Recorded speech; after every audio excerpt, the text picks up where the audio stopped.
पंजाब हरियाणा के बॉर्डर पर चल रहे किसान आंदोलन 2 को लेकर बड़े खुलासे हुए हैं। किसानों पर कूच के दौरान ड्रोन के जरिए आंसू गैस के गोले बरसाने वाले हरियाणा पुलिस के ड्रोन के बारे में directorate general of civil aviation के पास कोई जानकारी नहीं है। डीजीसीए के पास ऐसा कोई प्रमाण नहीं है जिससे ये पता लग सके कि हरियाणा पुलिस के पास कितने रजिस्टर्ड ड्रोन है।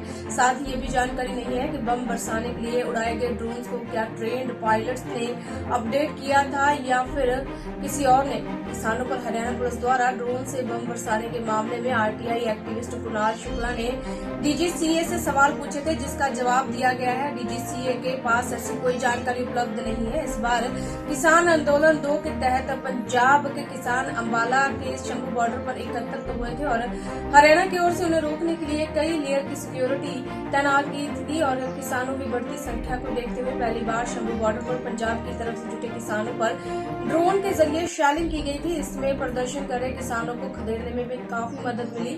हालांकि इससे काफी युवा किसानों को नुकसान पहुंचा। शंभू बॉर्डर पर सफलता प्रयोग होने के बाद खनौरी बॉर्डर पर भी ड्रोन की तैनाती की गई थी। डीजीसीए के नियमों के मुताबिक 2 किलो या इससे अधिक वजनी ड्रोन को उड़ाने के लिए लाइसेंस और ट्रेनिंग लेना जरूरी है। ड्रोन के लिए मिलने वाले इस लाइसेंस की फीस 25,000 रूपए तय की गई है और इसे रिन्यू करवाने के लिए 10,000 रूपए तय किए गए हैं। इतना ही नहीं, ड्रोन उड़ाने के लिए लाइसेंस भी तभी लागू होता है जब आप डीजीसीए की मान्यता प्राप्त संस्थान से ड्रोन उड़ाने के गुण सीख सकें। डीजीसीए ने यह नियम देश की सुरक्षा में ध्यान में रखकर तैयार किए हैं। डीजीसीए ने ड्रोन विमानों को रिमोटली पायलट एयरक्राफ्ट सिस्टम के तहत शामिल किया है और इन कैटेगरी में सबसे कम भार वाले 250 ग्राम वजनी नैनो ड्रोन विमान है और इनका इस्तेमाल खिलौने के रूप में होता है। इसके बाद 250 ग्राम से लेकर 2 किलो वजनी ड्रोन को माइक्रो, 2 किलो से लेकर 25 किलो के स्मॉल और 25 से लेकर 150 किलो तक लार्ज या इससे बड़े आधार पर बांटा है। ड्रोन के लिए डायरेक्टरेट जनरल